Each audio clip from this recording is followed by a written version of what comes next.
Bom dia a todos, feliz ano novo e obrigado por participarem do nosso call referente aos resultados do quarto trimestre do ano de 2020.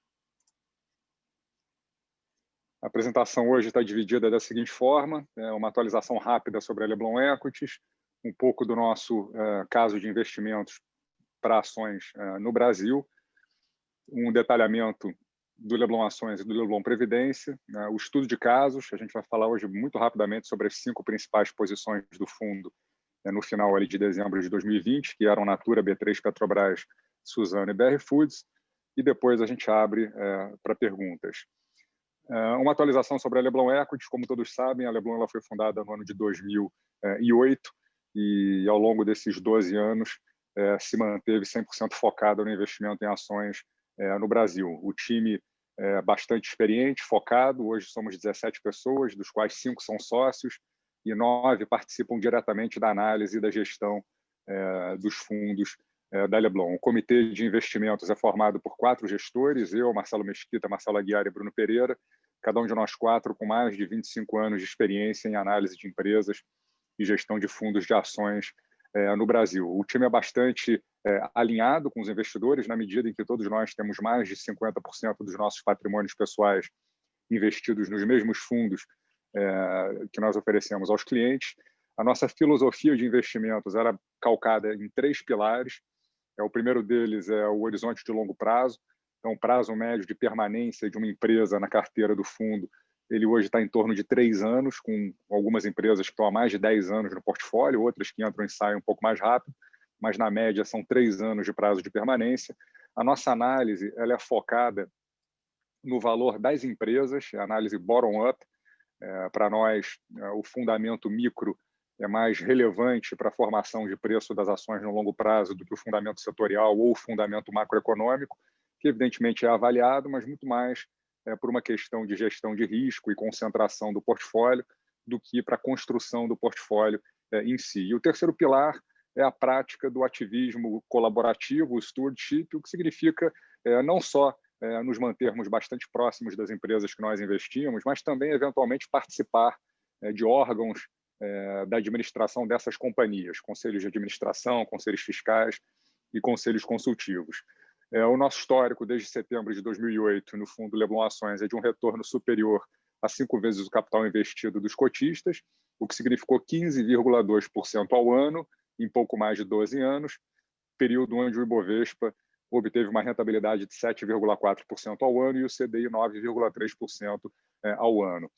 Nós temos 2 famílias de produtos na Leblon Equities: os fundos de ações, onde nós temos o Leblon Ações 1, dedicado a investidores qualificados, e o Leblon Ações 2 para o público varejo e investidores institucionais, e uma família de fundos de previdência em parceria com diversas seguradoras, como Icatu, XP, Brasilprev, Banco Alfa e, mais recentemente, Porto Seguro, onde nós oferecemos fundos de previdência que investem de 49% a 100% de seus patrimônios em ações. Falando agora sobre os destaques do quarto trimestre de 2020, aqui é o quadro de performance dos fundos, tanto no trimestre quanto no ano e desde o início. Falando aqui rapidamente do Leblon Ações, o fundo apresentou uma valorização de 16,9% no quarto trimestre de 2020, encerrando o ano com uma queda de 6% e acumulando desde o início uma performance de 460% contra 140% do Ibovespa no mesmo período. No quarto trimestre de 2020, o Ibovespa teve uma valorização bastante expressiva de 25,8%, puxado basicamente pelos bancos, siderúrgicas e mineradoras. Nós encerramos o ano de 2020 com um patrimônio sob gestão de 3,7 bilhões de reais. Anunciamos mais uma parceria no quarto trimestre e lançamos o Leblon 100 AlphaPrev, em parceria com a seguradora do Banco Alfa. E também, no quarto trimestre, nos tornamos signatários do PRI, o Principles for Responsible Investments, onde nós nos comprometemos a avaliar todos os aspectos e impactos sociais, ambientais e de governança nas empresas que nós investimos.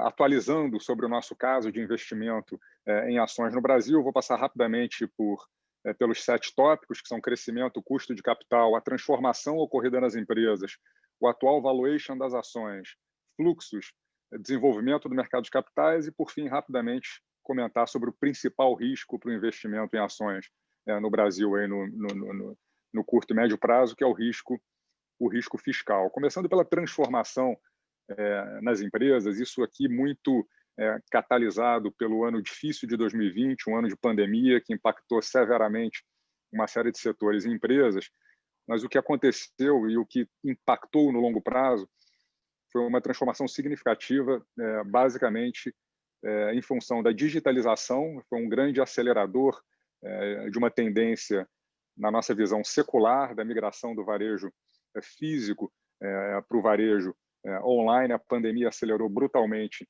esse movimento e também trouxe a quebra de alguns paradigmas. Então, nós observamos no ano de 2020 uma série de indústrias aumentando de maneira expressiva a sua venda direta para o consumidor, bypassando o varejo. Isso foi uma necessidade no segundo e no terceiro trimestre de 2020, em função do varejo, por estar com as lojas físicas fechadas, ter parado de comprar da indústria, e a indústria começou a perder o medo, vamos dizer assim, de bypassar o varejo e vender direto para o consumidor, atingindo um patamar no full commerce muito acima do que todos imaginavam e talvez atingindo o patamar que fosse projetado para daqui a 3 ou 5 anos. Isso é uma tendência relevante que a gente tem observado em alguns setores.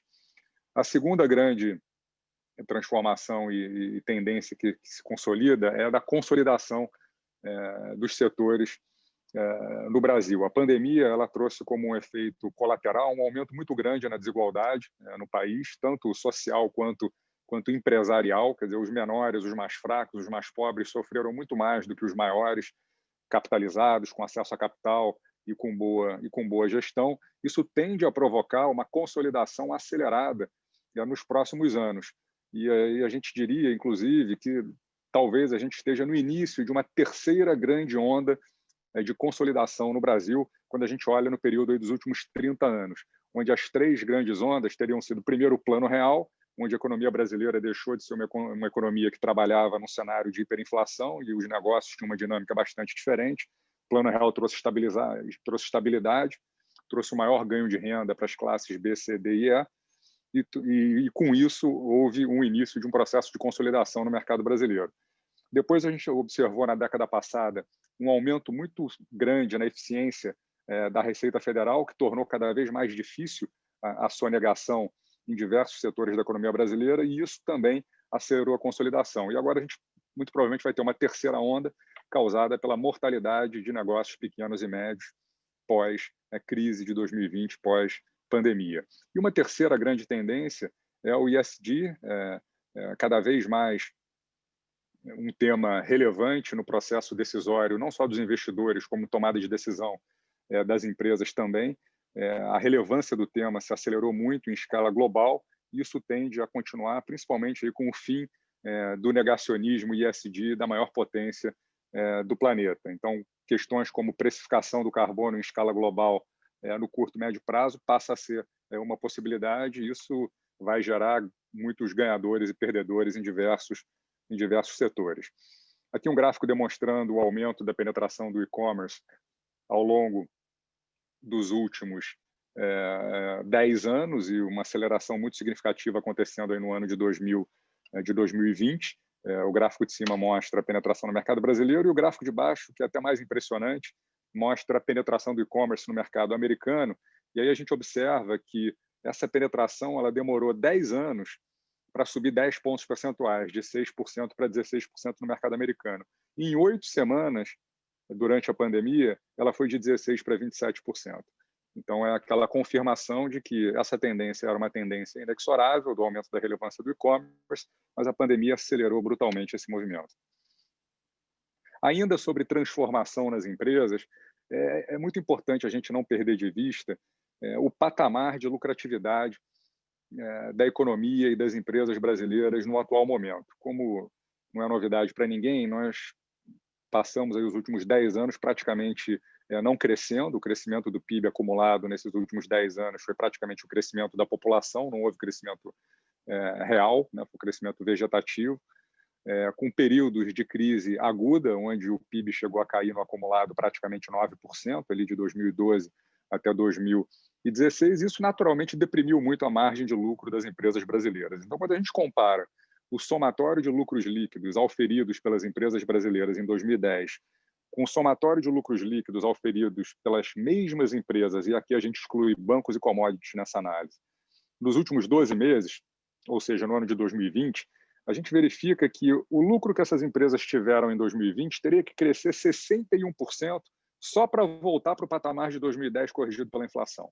Então, isso dá uma noção do quão deprimido está o patamar de lucro das empresas brasileiras. Mas a gente gostaria de somar a esse potencial de crescimento de lucros o fato das empresas hoje estarem potencialmente mais rentáveis, porque elas se ajustaram muito ao longo dos últimos anos, cortando custos, cortando despesas, postergando alguns investimentos. Então, isso tudo é energia potencial para aumentar ainda mais o lucro.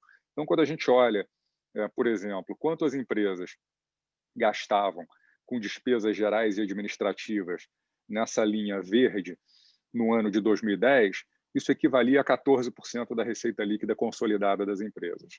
No ano de 2019, esse número era de 11%. E em 2020, a gente deve ver um número até inferior a 11%. Então, é uma economia muito significativa que vai se traduzir numa margem de lucro maior quando a economia voltar para um patamar similar ao patamar ali de 2010, 2011, 2012.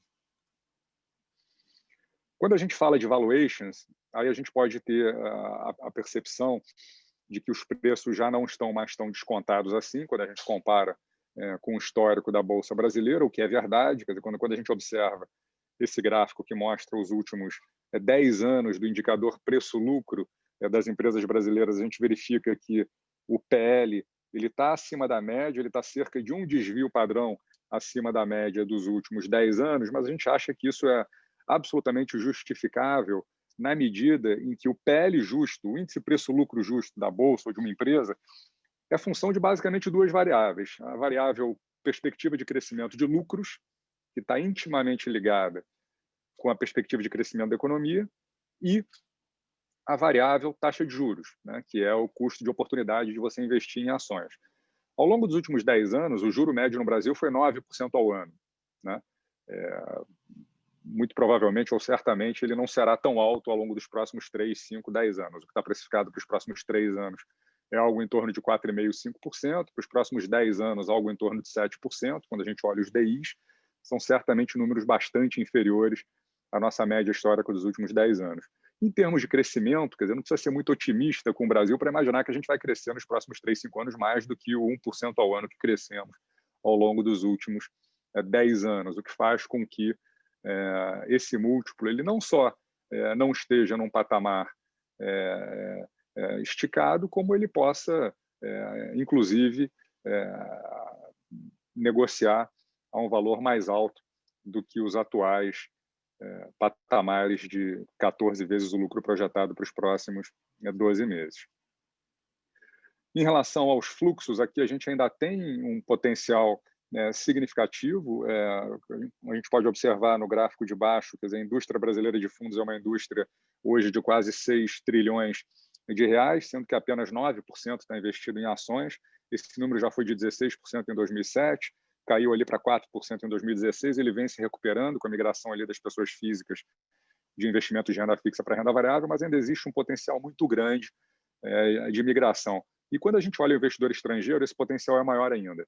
Então, o quadro traz o percentual em ações brasileiras que os portfólios globais detinham ali em 2010, que era de 2%, e em 2020, apesar do início de uma migração ou de um inflow positivo de investidores estrangeiros ali a partir de outubro de 2020, ainda representa apenas 0,2% dos portfólios globais. Então, aqui a gente tem muito potencial ainda.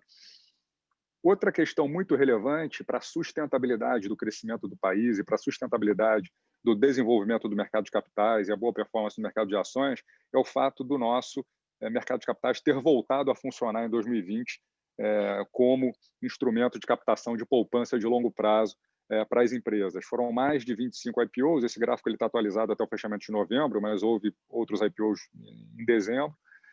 Foram mais de 25 IPOs no ano de 2020, levantando um total de recursos aí superior a 40 bilhões de reais. Foi o melhor ano do mercado de capitais brasileiro desde 2007. E, muito provavelmente, em 2021, tudo mais constante, a gente vai ter aí um recorde de atividade no mercado de capitais brasileiro, o que é extremamente positivo. No entanto, ainda existem dois gargalos relevantes para que isso se torne algo sustentável de longo prazo. Quer dizer, o primeiro é a qualidade das ofertas, né? Então, a gente teve aí ao longo do ano de 2020, e aí principalmente comparando com o que aconteceu no mercado americano, algumas ofertas que não foram muito bem precificadas, quer dizer, dada a qualidade do negócio, perspectivas de crescimento, os valuations não vieram muito bem ajustados ao risco que o investidor estava correndo, e como consequência disso, das 28 ofertas que nós catalogamos ali até o fechamento de novembro, quer dizer, 40% delas negociavam abaixo do preço do IPO, né? E essas 28 ofertas deram um retorno médio para o investidor de 28%, mas esse retorno está muito distorcido pelo IPO da Localweb, que é uma ação que subiu aí praticamente 300%, e quando excluída da conta, esse retorno médio ele vai ficar muito próximo de zero, o que é muito ruim, né, dado o risco incorrido pelo investidor que participou desses IPOs. E a título de comparação, os Estados Unidos fez 483 IPOs no ano de 2020, 48% de retorno médio e apenas 15% abaixo do preço do IPO, mostrando que tem alguma coisa errada na precificação dos IPOs no Brasil atualmente. É importante que isso seja corrigido para que essa atual onda de IPOs ela seja de longo prazo. E uma outra questão que também precisa ser endereçada no Brasil é o acesso ao mercado para as empresas de menor porte. Então, dessas 28 ofertas que ocorreram no Brasil no ano de 2020, apenas uma foi um IPO inferior a 50 milhões de dólares, que foi o IPO da Premier, uma empresa investida de um fundo de private equity da Leblon Equities, que inclusive abriu capital em fevereiro do ano de 2020. Foi a única oferta pequena ocorrida no Brasil no ano de 2020. Quando a gente olha para o mercado americano, ofertas inferiores a 50 milhões de dólares foram 61 ofertas. Então, isso é fundamental, isso explica muito da dinâmica da economia americana, a capacidade que as empresas menores têm de acessar capital de longo prazo. Isso é fundamental que o Brasil, em algum momento, atinja patamares parecidos, se a gente quiser ter um crescimento de longo prazo sustentável. Aqui mostrando rapidamente como foi a dispersão de performance das ações que compõem o índice Bovespa ao longo do ano de 2020. Então, a gente teve um primeiro trimestre de 2020 onde tudo caiu, foi o início ali da pandemia, da grande crise, depois uma recuperação generalizada no segundo trimestre. No terceiro trimestre, o mercado começa a separar o joio do trigo, focar nos fundamentos, quer dizer, quais foram as empresas que se beneficiaram, quais foram as empresas que sofreram. Então, você tem uma dispersão grande nas valorizações. E no quarto trimestre de 2020, a gente viu um movimento inesperado, de certa forma, mas que de tempos em tempos acontece, que é a chamada rotação setorial. Então, algumas empresas e alguns setores que vinham performando muito mal já há vários anos, como bancos, siderurgia e outros setores, tiveram uma performance muito expressiva no quarto trimestre de 2020. As empresas de mais qualidade, as empresas de tecnologia, as empresas de growth não tiveram um bom trimestre, e a consequência disso foi que mais de 90% dos fundos de ações brasileiros não superaram o índice Bovespa ao longo do quarto trimestre de 2020. Esses movimentos, as rotações setoriais, elas acontecem de tempos em tempos. É importante sempre a gente voltar à nossa filosofia de investimentos para tratar sobre esse tema. Quer dizer, a gente não se propõe a antecipar esses movimentos, a gente não acredita que a gente é capaz de fazer isso consistentemente, com sucesso ao longo do tempo. Algumas filosofias, alguns gestores se propõem a fazer esse tipo de antecipação de movimentos, mas o que a gente acredita é na nossa filosofia de longo prazo, focada em análise bottom-up, no ativismo colaborativo e na montagem de um portfólio que seja minimamente diversificado. Então, nós temos empresas no nosso portfólio que se beneficiaram dessa rotação. Nós temos hoje cerca de 20% do fundo, um pouquinho mais, investido em empresas produtoras de commodities, como Suzano, Gerdau, a própria Petrobras. Temos um investimento em Banco do Brasil, que capturou, de certa forma, essa rotação setorial, mas a gente não tenta antecipá-la e também não vai fazer grandes ajustes, né, em função de uma expectativa de término da rotação ou de quanto tempo essa rotação ela vai durar. O que a gente tem feito é aproveitado algumas oportunidades, quando o mercado exagera na precificação de um ou outro ativo, para realizar lucros numa posição e aumentar outra. Falando agora sobre a questão do risco, e esse é o risco mais evidente aí de curto e médio prazo que nos impacta, que é o risco fiscal brasileiro, em função de um aumento significativo da nossa dívida PIB no ano de 2020. O Brasil chegou aí perto de 100% do PIB de dívida, com um superávit primário negativo de aproximadamente 12% para o ano de 2020, que, na melhor das hipóteses, se transformará num déficit primário de 4% do PIB no ano de 2021. Quer dizer, se fosse uma empresa, o Brasil estaria numa situação muito difícil, né? Imagina uma empresa que deve 100% do faturamento e tem uma margem EBITDA negativa de 11% em 2020, projetando uma margem EBITDA negativa de 4% em 2021. Essa seria a empresa Brasil, uma empresa em que a gente, na Leblon, teria muita dificuldade de investir. Apesar disso, quer dizer, o Brasil é um país que ainda tem muita margem de manobra, principalmente por ter muitos ativos, né, não só ativos reais, participações em empresas, como reservas cambiais num montante muito significativo, e também um espaço grande para redução de custos e despesas via reformas, né? Sem entrar no mérito de qual é o cenário mais provável, né, da gente entrar numa agenda positiva de privatizações e reformas, ou a gente continuar não executando, né, porque a verdade é que há 2 anos, né, a gente executou muito pouco em termos de reformas e privatizações.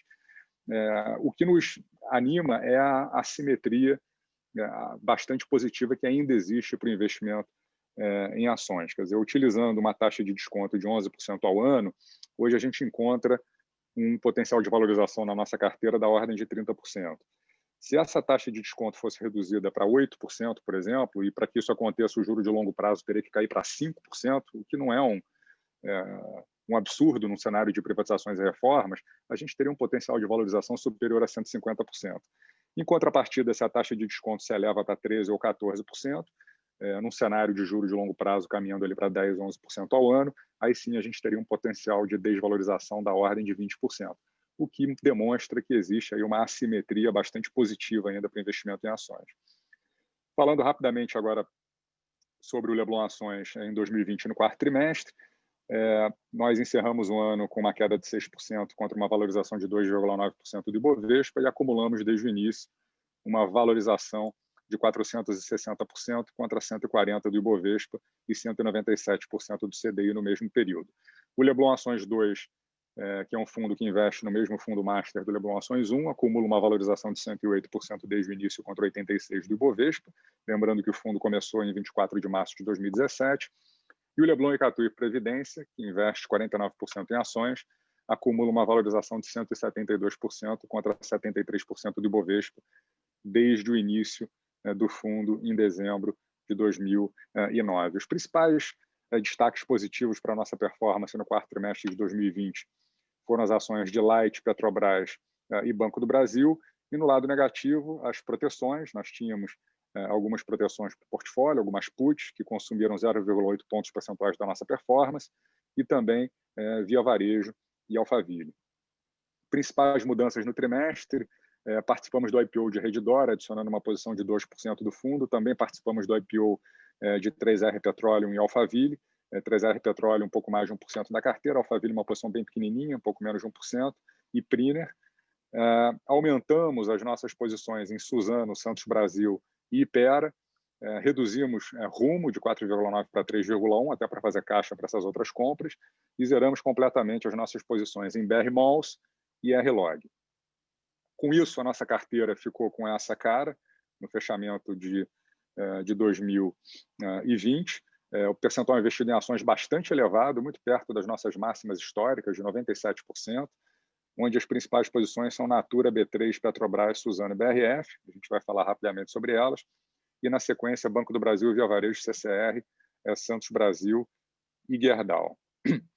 Falando agora sobre as nossas 5 principais posições no fundo, eu vou começar aqui com com Natura, lembrando a tese, é uma tese basicamente de aumento de produtividade que vem da digitalização da base de consultoras Natura. Hoje, na América Latina, a Natura tem 1.700.000 consultoras, das quais 1.600.000 já usam ativamente os aplicativos da Natura, ou Rede Natura, já fazem e se beneficiam da venda digital. Isso foi um processo que foi muito acelerado durante o segundo e terceiro trimestre de 2020. Com o isolamento social, as consultoras não podiam mais fazer a venda porta a porta e se digitalizaram. Isso foi muito positivo para elas, para a Natura, para o preço das ações, e a gente acredita que ainda existe um potencial de aumento de produtividade das consultoras muito grande em função da digitalização. E, junto com isso, a Natura está no início de um processo de turnaround na recém-adquirida Avon, que pode trazer sinergias aí da ordem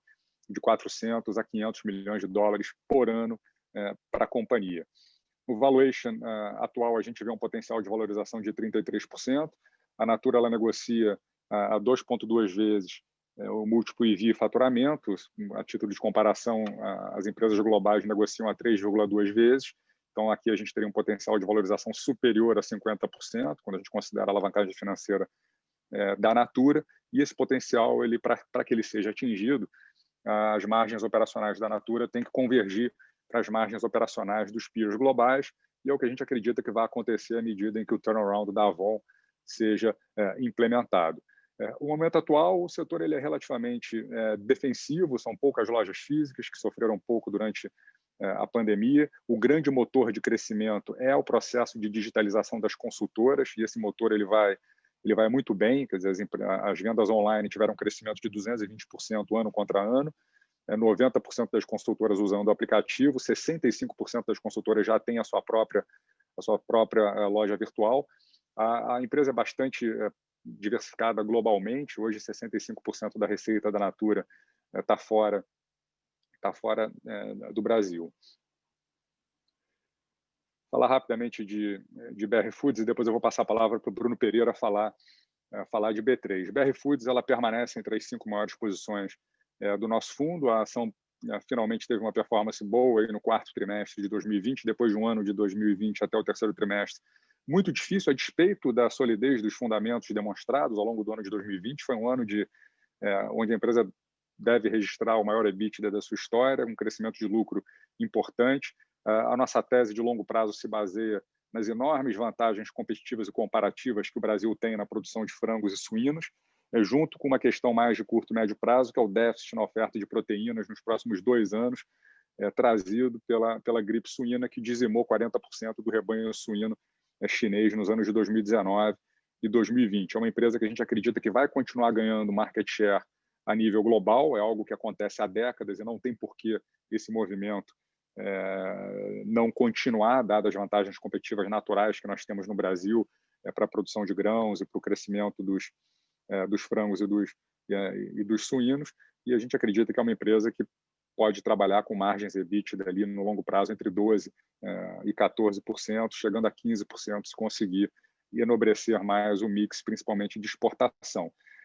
Hoje o nosso valuation ele é bastante conservador, ele não prevê ou projeta ganhos de share tanto no Brasil quanto no mercado de exportação, o que a gente acha bastante conservador. A gente utiliza ali uma margem EBITDA de longo prazo de 11% ao ano, que também é baixa, principalmente quando a gente compara com os patamares de margem que a empresa registrou em 2020, e mesmo com a média dos últimos 10 anos, que está em torno aí desses 11%, num cenário mais desfavorável para a companhia, no que se refere ao câmbio. E aí a gente enxerga um upside de 50%. É interessante notar, a empresa recentemente anunciou um plano de expansão, um plano audacioso para os próximos 5 anos, onde pretende investir praticamente 3 vezes mais do que investiu nos últimos anos, isso em valores anuais. A empresa busca uma diversificação com aumento no valor agregado do seu mix de produtos, com expansão de margens. E se nós assumirmos que a empresa será capaz de entregar 90% do que ela anunciou, quando anunciou esse plano de expansão, 90%, a gente teria uma ação com potencial para triplicar de preço. Evidente que tem um desafio de execução muito grande. O atual management ainda precisa se provar capaz de investir com rentabilidade 5, 6 bilhões de reais por ano. Essa empresa tem investido 2 bilhões de reais por ano aí nos últimos anos. Mas se eles conseguirem o que foi indicado, ou pelo menos 90% do que foi indicado, o preço justo de BR Foods saltaria desses R$ 33 por ação para mais de R$ 60 por ação. A empresa negocia um múltiplo bastante baixo, ali da ordem de 6 vezes EBITDA, contra 10 vezes de múltiplo histórico. Eu diria que hoje é uma das ações mais baratas, se não a ação mais barata do portfólio, né, do Leblon Ações. A empresa deve ter um ano de 2021 ainda melhor do que o ano de 2020, em termos de receita e margens. A alavancagem financeira absolutamente gerenciável, a empresa conseguiu alongar prazos de pagamento ao longo do segundo semestre de 2020 e hoje tem uma posição de net debt EBITDA inferior a 3 vezes, o que a gente considera confortável. Bom, eu vou passar a palavra para o Bruno Pereira, para ele atualizar rapidamente sobre B3. Bruno. Ok, obrigado. Bom dia a todos e feliz 2021, antes de mais nada. Bom, a B3, eu acho que quem acompanha o fundo há mais tempo e tem acompanhado os nossos calls ao longo dos últimos trimestres vai lembrar que ela já era uma posição bastante relevante no portfólio no final de 2019 e ao longo desse ano de 2020 chegou a figurar ali como a principal posição do fundo por um bom tempo, né? E acho que os principais pilares da tese permanecem idênticos ao que a gente identificou lá no início do investimento, né? A B3 continua sendo a única bolsa para negociação de ações e derivativos listados no Brasil, né? Opera diversas outras plataformas aí, ligadas a ativos financeiros. Eu acho que vale a pena lembrar que, assim, na grande maioria dos mercados, é comum você ter apenas uma única plataforma de negociação, né? E a posição competitiva dela permanece muito forte por essa característica e também por ela ser uma bolsa totalmente integrada, né, que provê a totalidade dos serviços da negociação até a liquidação financeira. Sempre foram mercados de alto crescimento, com margem e geração de caixa bastante elevadas. Essas características permanecem, foram até, acho que, bem acentuadas e confirmadas ao longo de 2020, né?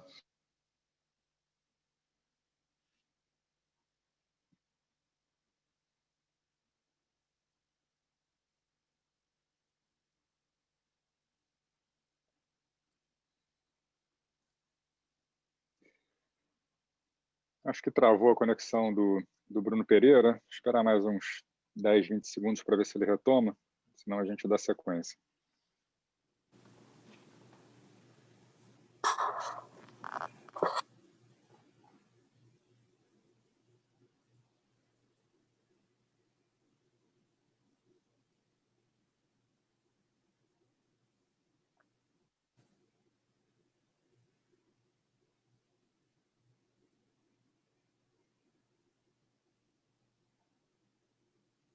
Ele está se reconectando aqui.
Eu vou dar sequência, então, aqui a B3 e assim que o Bruno Pereira entrar, ele faz um complemento. Mas o que nos mantém na posição, lembrando que ela foi a maior posição do fundo até o fechamento do primeiro semestre, nós realizamos um pouco de lucros ali no terceiro trimestre e hoje ela continua ali entre as 3 maiores posições do fundo, é uma posição de 7% da carteira. é o fato do que está precificado a R$ 61 por ação, que era o preço aí da B3 no fechamento de dezembro, é um cenário de crescimento de receita de 10% ao ano, né? Com uma margem EBITDA inferior à margem que ela vinha fazendo ali até o ano de 2020, né? O que a gente acha bastante conservador, né? Se você imaginar que o mercado de ações brasileiro pode ter uma valorização no longo prazo aí da ordem de 12% a 15% ao ano, dado o patamar atual de preços, quer dizer, tudo mais constante, né? Com a Bolsa se valorizando 12% a 15% ao ano, você deveria ver a receita da B3 crescer 12% a 15%. Isso sem considerar os novos IPOs que acontecerão, quer dizer, o Brasil ainda é muito subrepresentado, as empresas são muito subrepresentadas na Bolsa, a gente tem cerca de 400 empresas abertas no Brasil, podemos ter 3.000, 5.000 daqui a 10 anos, então você tem todo esse crescimento potencial ainda que não está, na nossa visão, corretamente precificado. Se a gente usasse uma taxa de desconto um pouquinho menor, de 10%, a gente chegaria a R$ 77 por ação de valor justo para a B3, o que daria um upside de 26%, contando do preço atual. Acho que o Bruno Pereira se reconectou. Bruno, quer finalizar falando do momento atual da B3? Obrigado aí por ter pego onde eu parei. A minha conexão aqui caiu na hora exata, né? Eu acho que o momento de 2020 ele foi espetacular para a companhia, né? O aumento de volumes negociados no mercado de ações foi muito forte. Ele foi muito forte naquele primeiro momento da crise. O mais interessante é que ele se consolidou num patamar mais alto, então isso trouxe um ganho de resultado bastante forte para a B3, e eu acho que tendências importantes como essa migração para a renda variável, o aumento da participação do varejo, o retorno dos investidores internacionais, o aumento da participação dos institucionais no mercado de renda variável, são elementos que acho que foram importantes em 2020 e a gente espera que continuem ao longo de 2021 e nos próximos anos. Eu acho que vale a pena mencionar que o fato da B3 ter vivido um momento de estresse muito grande no mercado, né, e as plataformas todas operaram normalmente, isso é sempre um elemento positivo para a franquia.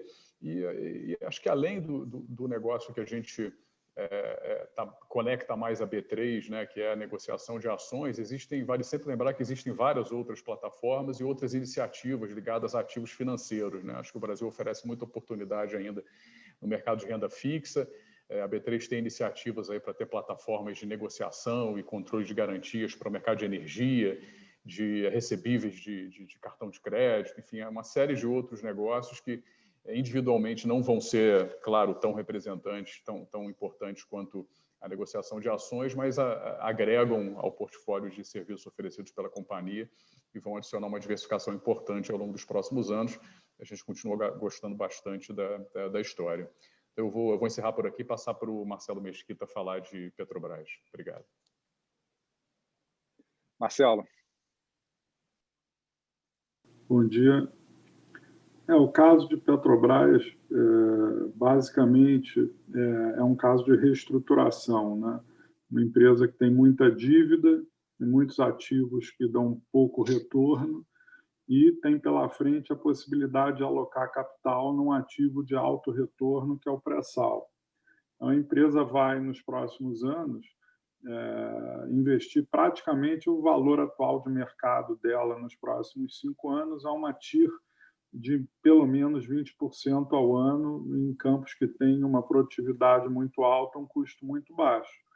E na medida em que ela vende esses ativos que não dão um retorno tão grande ou que são fora do core business da empresa e desalavanca e paga essa dívida, é uma empresa que daqui a 5 anos vai ter margens muito maiores e lucros muito mais significativos em relação ao capital do negócio.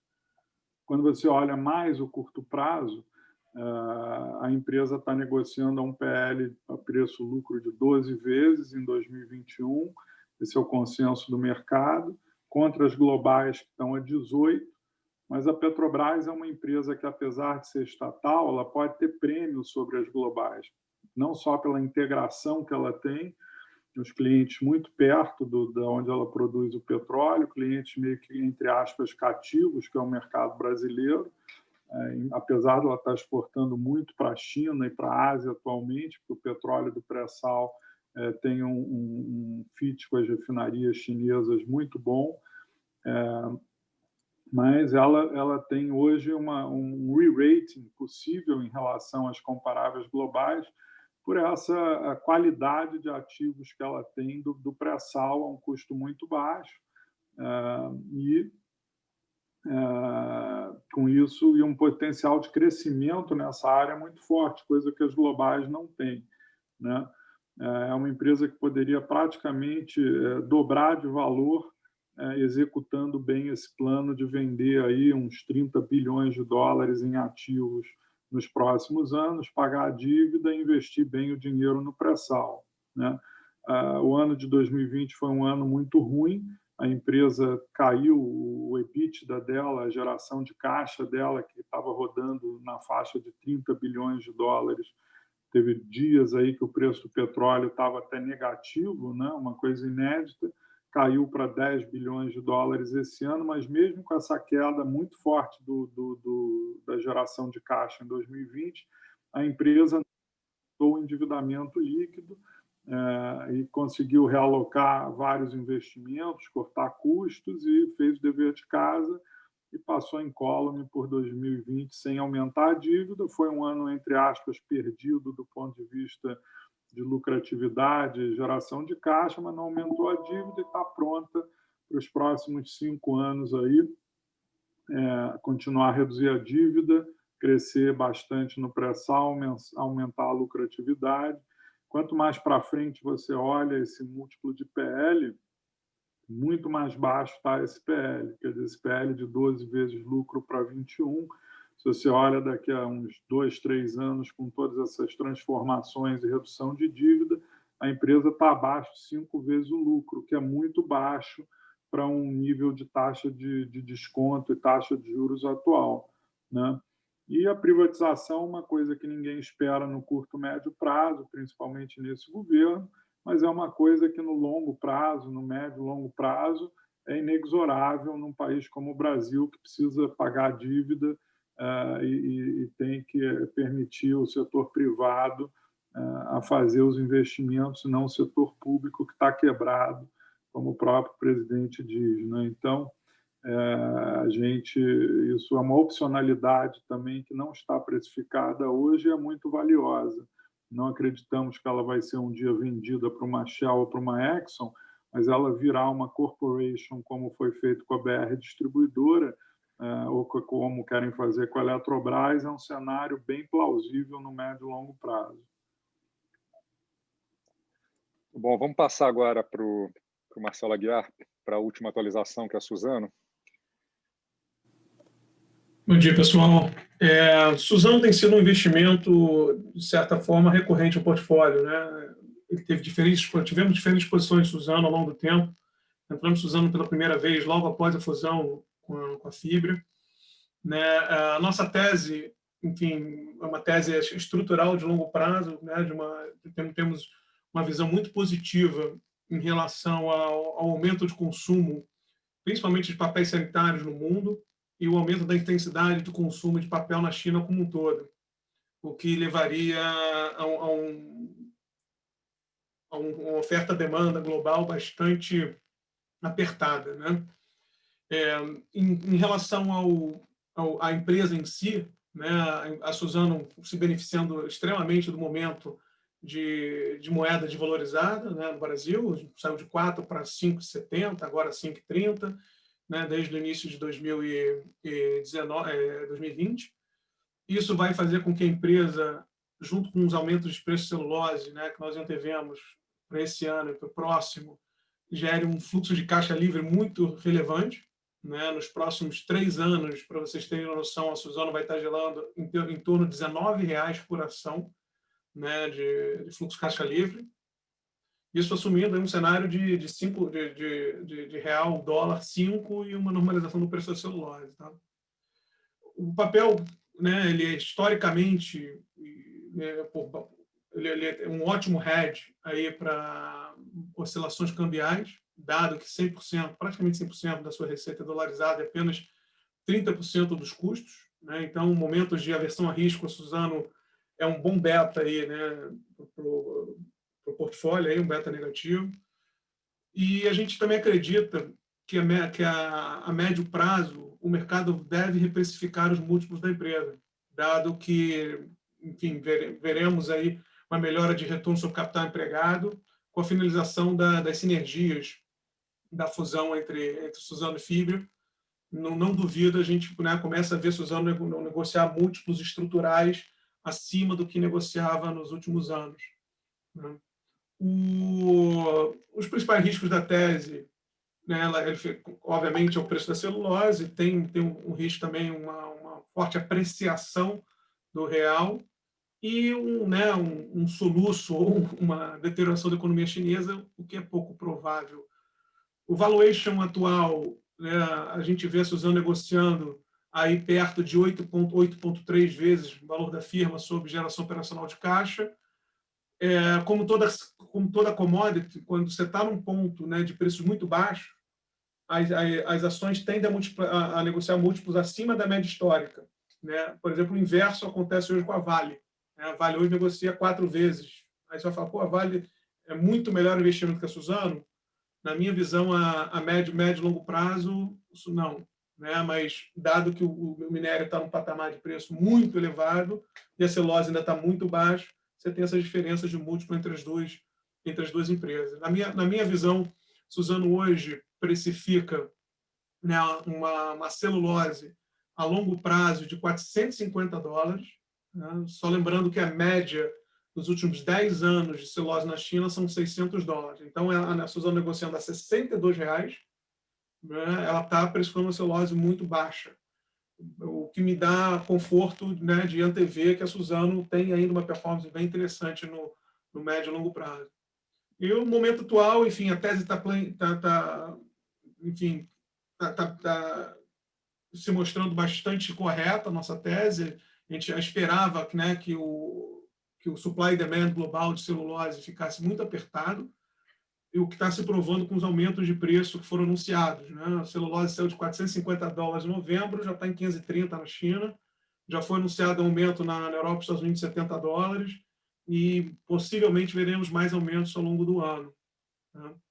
E, enfim, e a empresa vai começar a entregar resultados ainda melhores, com grandes gerações de caixa, o que deve continuar sustentando uma performance relativamente boa.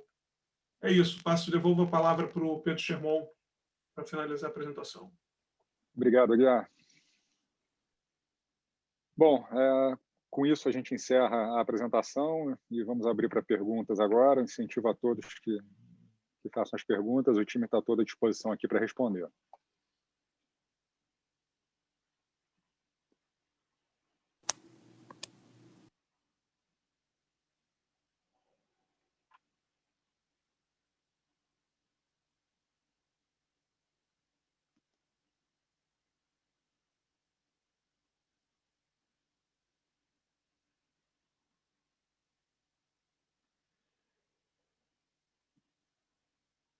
Só para reforçar, as perguntas devem ser feitas pelo chat, ali, pelo Q&A do próprio Zoom.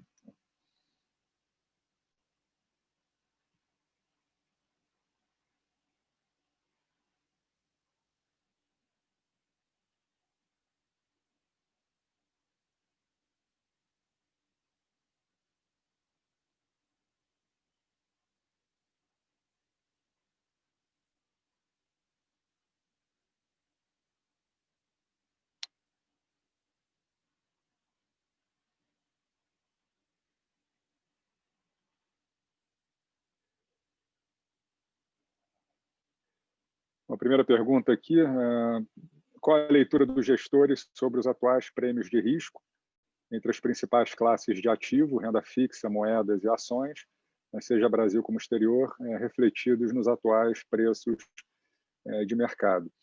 Bom, na nossa visão, toda a questão do risco fiscal, que a gente resumiu ali naquele slide de assimetria positiva, parte dele nos parece precificados, principalmente ali na curva de juros, quando a gente olha o juro de 10 anos hoje, a taxa de 7,5% ao ano, se compara com a Selic aí no nível de 2%, E mesmo para prazos mais curtos, quer dizer, o DI de 1 ano está 3%, o DI de 3 anos está ali em torno de 4%. Então, tem, sim, uma parte significativa do risco já precificado na nossa curva de juros, que está bastante inclinada. Mesma coisa no câmbio, né? Quer dizer, qualquer conta mais fundamental de valor justo indica que o real talvez esteja pelo menos de 10% a 15% subvalorizado, o que nos faz acreditar que esse risco ele também está parcialmente precificado no câmbio. Nas ações, não é tão evidente assim essa constatação como é no caso da renda fixa e como é no caso do câmbio, mas é natural que todos entendam que o valor justo das ações nada mais do que a capacidade de geração de caixa das empresas no longo prazo trazido a valor presente. Quando você traz a valor presente, você usa essa taxa de juros onde esse risco está embutido. Então, hoje, quando a gente traz os fluxos de caixa das empresas a valor presente, a gente está usando o juro de 7,5% ao ano, que é o juro de longo prazo no Brasil atualmente, mais um prêmio de risco ali de 3,5% a 5,5% ao ano, o que faz com que a gente use taxas de desconto entre 11% e 13% ao ano, também já precificando o risco. E mesmo assim a gente encontra upside, né?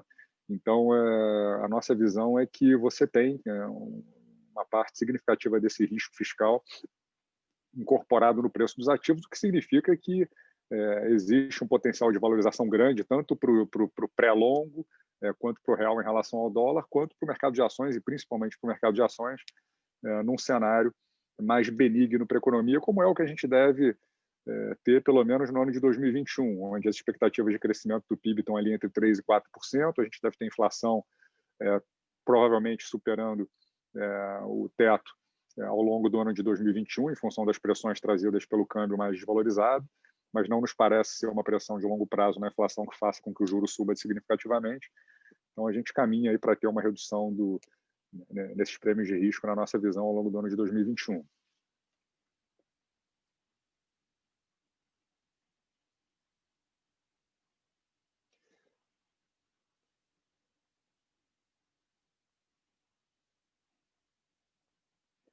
Uma pergunta aqui sobre Via Varejo, se a ação continua no portfólio e quais são as perspectivas. A resposta é sim, ela continua no portfólio, não figurou no quarto trimestre entre as 5 principais, porque a performance da ação no quarto trimestre não foi muito boa, então ela caiu ali para a 6ª posição, mas é uma posição importante do nosso fundo. Na nossa visão, a nossa tese de investimentos ela permanece intacta. É uma empresa que perdeu market share consistentemente desde a aquisição do controle pelo Grupo Pão de Açúcar lá no ano de 2011 até o ano de 2019, quando o Grupo Pão de Açúcar vendeu a empresa para um grupo de investidores que fizeram uma mudança profunda na gestão. Ela vem recuperando market share de maneira consistente, trimestre a trimestre, e a gente acredita que esse movimento ele perdurará ainda por mais algum tempo. O desconto que ela negocia para outras do setor, como Magazine Luiza, Mercado Livre e a própria B2W, na nossa visão, ele não é justificado, dado esse momento de curto e médio prazo muito positivo para a empresa e também em função das vantagens competitivas de longo prazo que Via Varejo tem para ser um dos 3 players mais importantes no comércio eletrônico brasileiro. E essas vantagens competitivas são as 1.060 lojas que a empresa tem, cada uma delas funcionando como um hub de entrega, e você conseguir entregar rapidamente a mercadoria para o cliente é uma das coisas mais importantes para que você ganhe representatividade no e-commerce, junto com o preço, evidentemente. O fato dela ter 20 mil vendedores que hoje usam ativamente as redes sociais para atrair os clientes.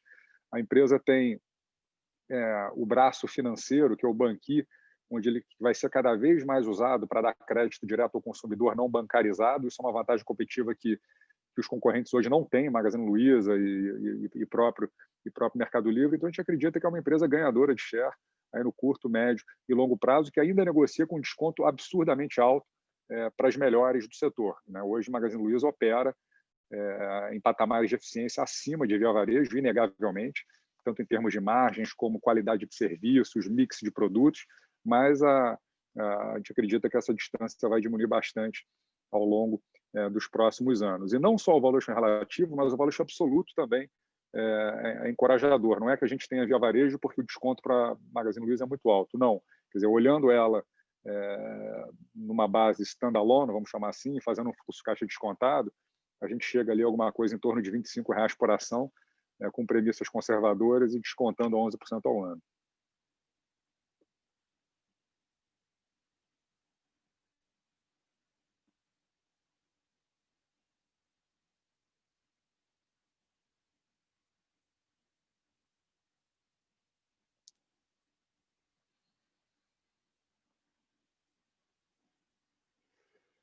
Tem mais uma pergunta mais macro, vamos dizer assim, quer dizer, a recente relatório do BTG indicando níveis atuais do Ibovespa, um desvio padrão acima da média, tanto de valuation como de equity risk premium, com taxas baixas das NTNBs, ainda faz sentido olhar equity risk premium? Aumenta ou diminui o apetite por risco, né? Como a gente colocou também na nossa apresentação, de fato, quando a gente olha o preço-lucro do Ibovespa, ele está um desvio padrão acima da média histórica, e o equity risk premium ele também está ligeiramente abaixo da média histórica. Eu acho que o equity risk premium sempre vale a pena, sempre faz sentido olhar. Quer dizer, para eu comprar uma ação, eu quero ganhar um algo a mais todo ano por estar correndo risco empresarial, por estar correndo risco dessa ação, e esse algo a mais é o equity risk premium. Na nossa filosofia, a gente não tenta calculá-lo na vírgula, com precisão estatística, etc. A gente usa um equity risk premium ali de 3% a 5% ao ano, e esse 3% a 5% ele varia conforme a nossa análise qualitativa de risco de cada negócio. Então, por exemplo, uma empresa privada bem gerida, com bom histórico, como Lojas Renner, a gente usa um equity risk premium de 3%. Uma empresa estatal como Petrobras, por exemplo, que tem um risco político ali a cada 4 anos, a gente vai usar um equity risk premium de 5% ao ano para incorporar esse risco maior. Uma empresa produtora de commodities bem gerida, a gente vai usar 4%, porque por mais que seja privada, bem gerida, com boa governança, você tem a incerteza do mercado de commodities. Então, é assim que a gente aborda a questão do equity risk premium. Evidentemente que, por parte do componente da taxa de desconto, seu juro de longo prazo, é claro que é um risco, né? Se a gente tiver um aumento generalizado nos juros reais e de longo prazo, não só no Brasil como no mundo, você tem naturalmente uma diminuição no valor dos ativos de risco e do equity. Então, isso é inevitável.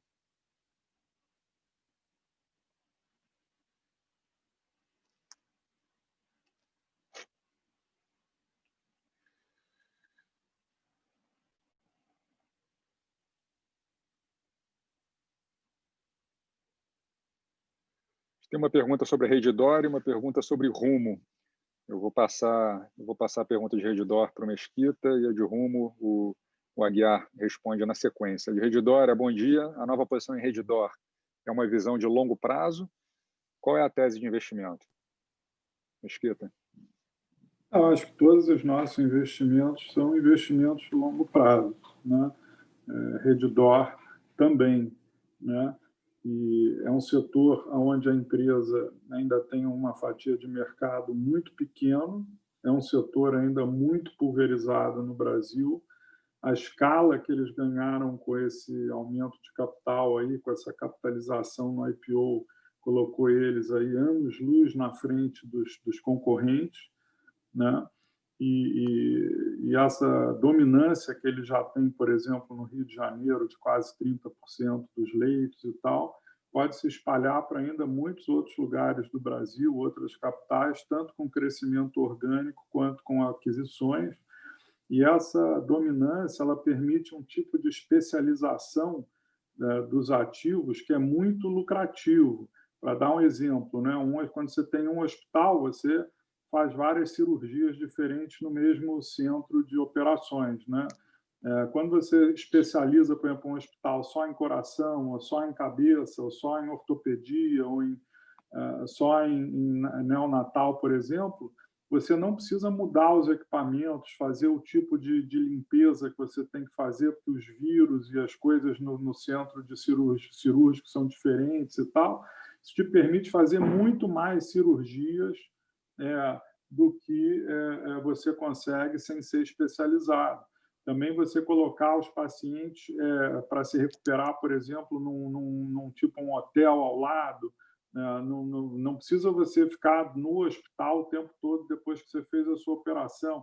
Esse tipo de coisa que você ganha com escala lá fora permite um grau de lucratividade muito maior. E o que é legal da Redditor também é que você está apostando no segmento de saúde no Brasil, que tem uma demanda reprimida brutal, né? O serviço do SUS ele é muito péssima qualidade, a gestão pública nesse setor é péssima, todo mundo que quer ter um serviço privado como fornecedor.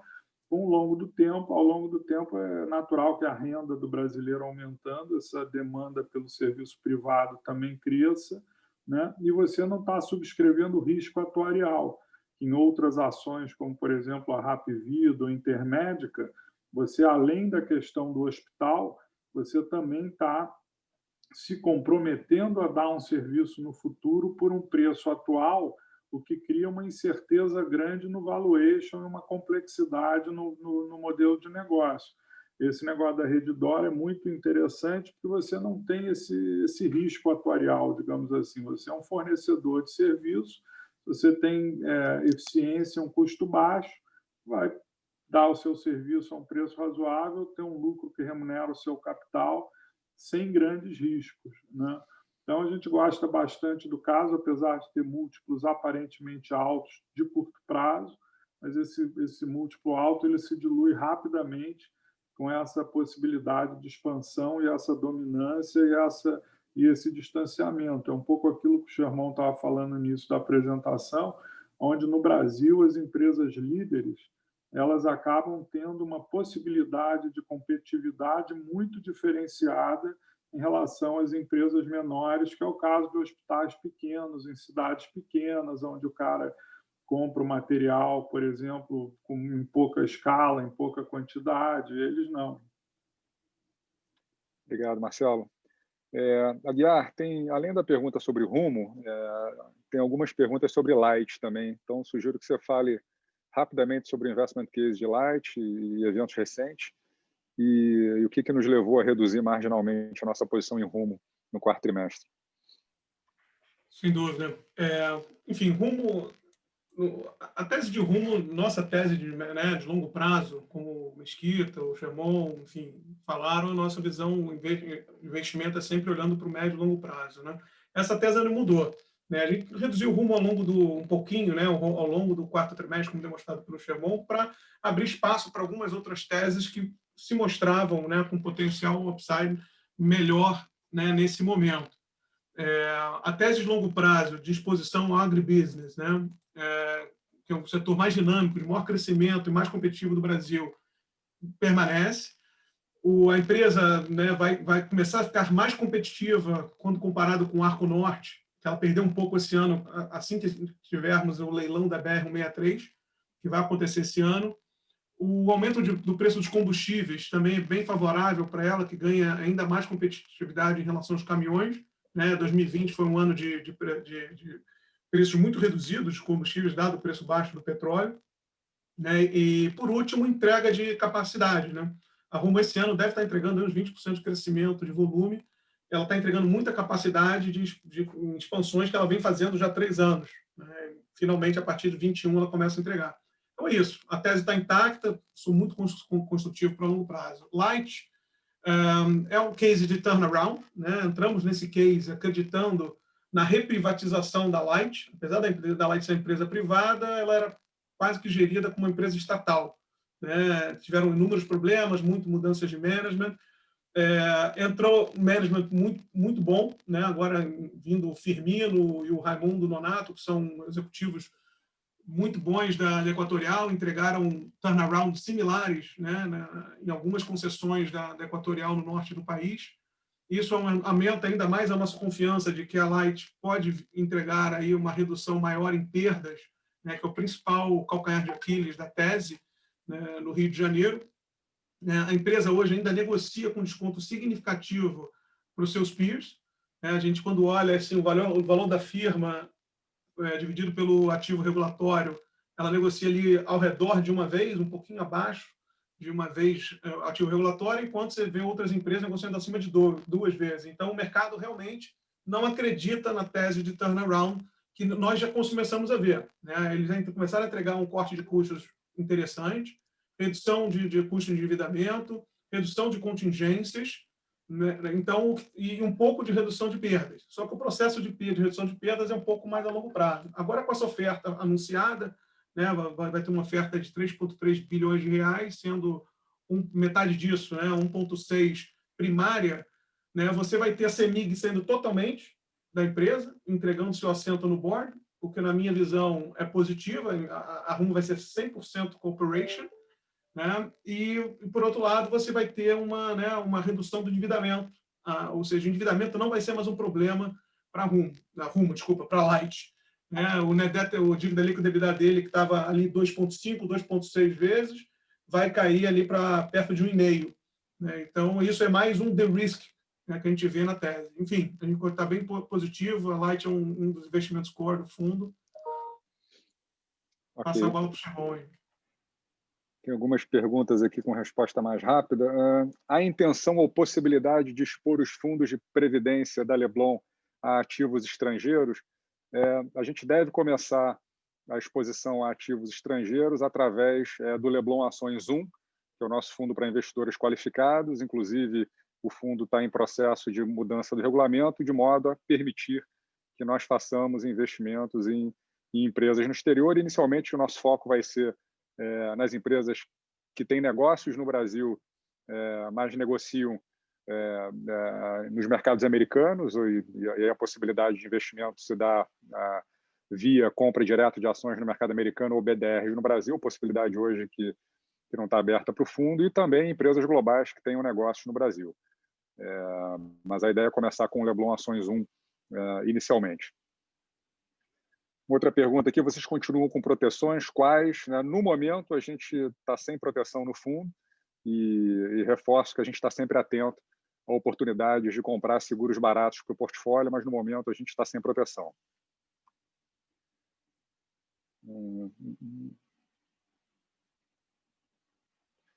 Uma pergunta aqui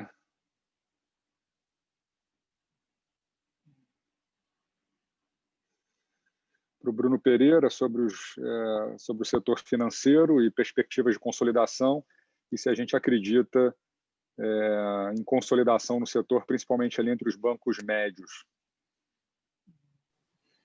Tá.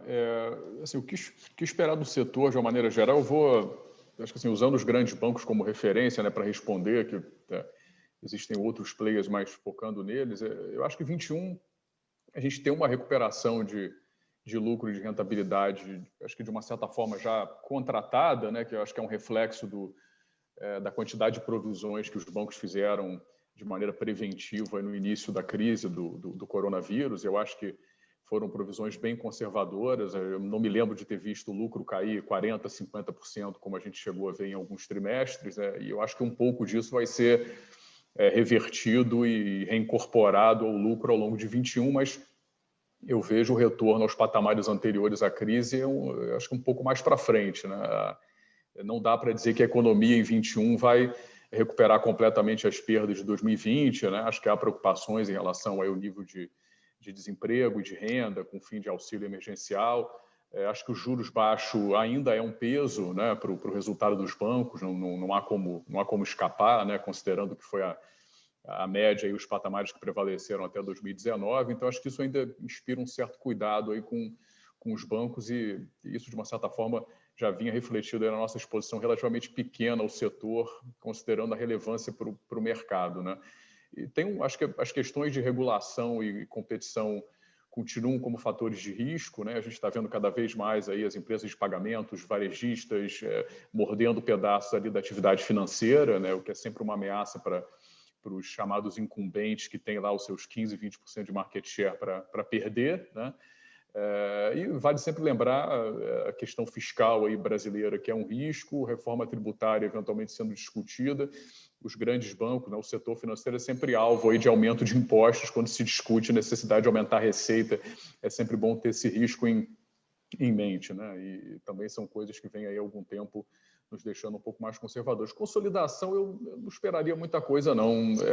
Acho que principalmente bancos médios, né, que acho que foi a pergunta ali, eu acho que os grandes bancos não vão comprar ninguém, não acredito que precisem e que nem possam, por questões de competição, e entre eles é difícil, né? Acho que cada um dos bancos, principalmente os listados, tem ali o seu nicho muito específico, e ou são familiares ou são já controlados por outras instituições, e não consigo ver ninguém se juntando aí e uma outra onda de consolidação. Não esperaria isso entre os bancos médios, não. Acho que o cenário competitivo muda mais por esses novos entrantes, né? Que não são os óbvios bancos que já existem.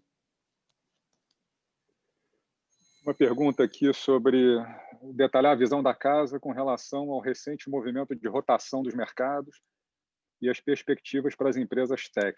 Obrigado. Como eu mencionei durante a apresentação, quer dizer, a nossa filosofia, a nossa estratégia não passa por tentar antecipar esses movimentos de rotação. A gente se considera absolutamente incapaz de fazer isso com assertividade ao longo do tempo, e a gente considera um risco muito grande tentar ficar caçando esses movimentos de rotação e perder o foco, né, da visão de longo prazo e da busca por empresas que possam nos garantir uma rentabilidade de 15% ao ano no longo prazo, que é o que a gente busca quando vai investir. O que a gente tenta fazer, mais uma vez, é construir um portfólio diversificado no que se refere a temas. Então, vão ter sempre temas que vão se beneficiar de uma eventual rotação, outros temas nem tanto. E esse portfólio diversificado seja capaz de oferecer uma perspectiva de taxa interna de retorno de pelo menos 15% ao ano, com um belo grau de diversificação. Essa estratégia significa que dificilmente o nosso fundo vai ser o melhor fundo do ano ou o melhor fundo numa janela de 2 anos, porque para isso você tem que correr determinado tipo de risco, de concentração, seja temática, setorial ou empresarial, que a gente não está disposto a correr. Então, a nossa filosofia, e é uma filosofia que a gente já pratica há bastante tempo, né? Desde o início da Leblon, em 2008, e desde a nossa história como gestores, que já tem mais de 20 anos.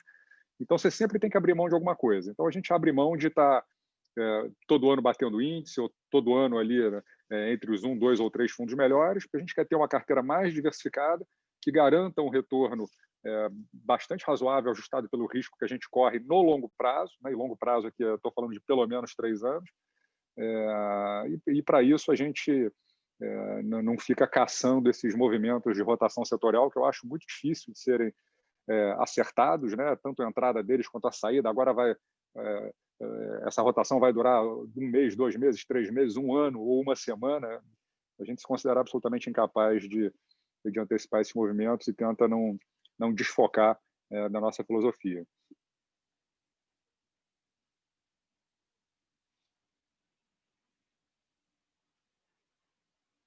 Acho que já foram praticamente todas.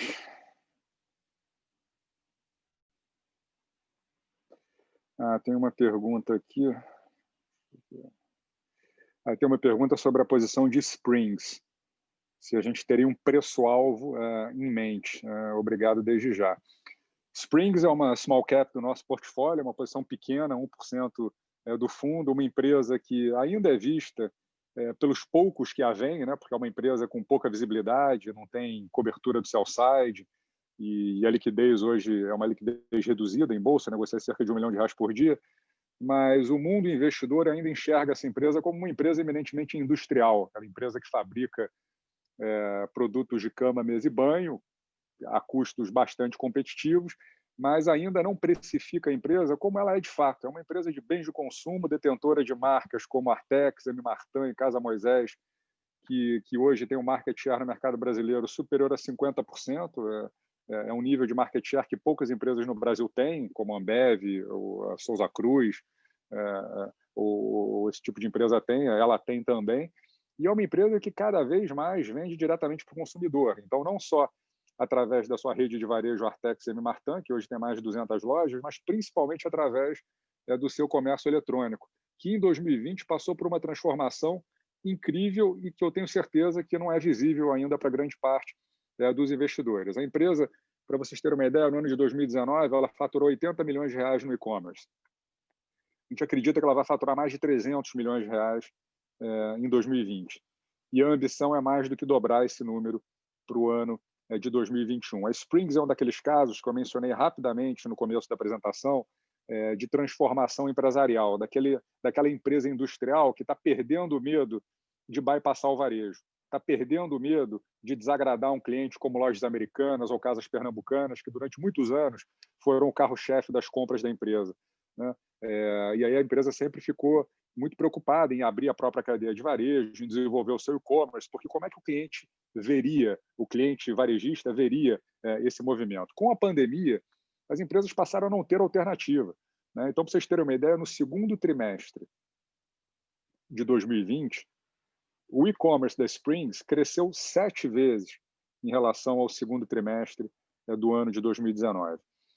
Crescer 7 vezes significou faturar 110 milhões de reais só no segundo trimestre. A empresa tinha faturado 80 milhões de reais no ano de 2019.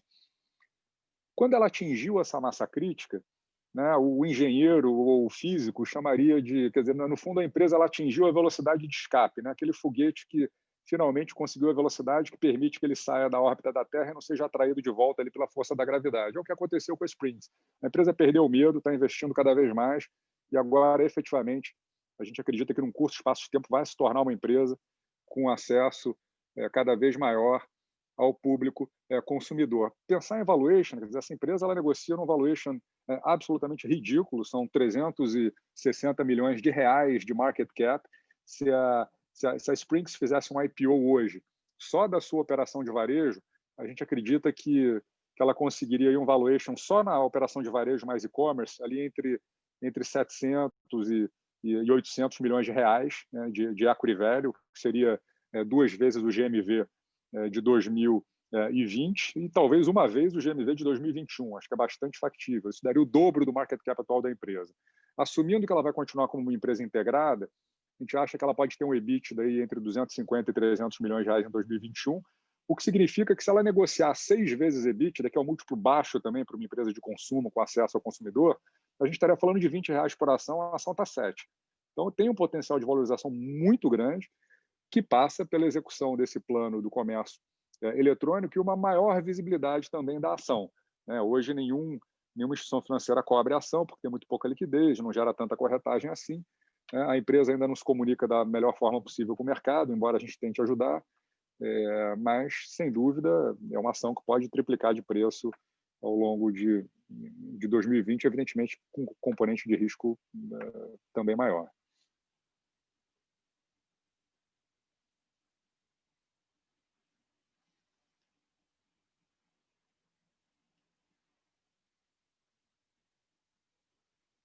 Acho que a gente passou por todas as questões, como sempre, muito boas, numa quantidade muito boa. Queria agradecer mais uma vez a participação de todos no nosso primeiro webcast de 2021, reforçar o desejo de um excelente ano para todos nós e deixar as nossas portas abertas para quem queira seguir nessa conversa, entender um pouco mais algum outro investimento da Leblon. Vocês podem entrar em contato diretamente conosco, através da Letícia, que é a nossa Relações com Investidores, e a gente está sempre à disposição para conversar sobre os nossos investimentos. Um abraço para todo mundo, bom dia e até o próximo call. Tchau, tchau, bom dia.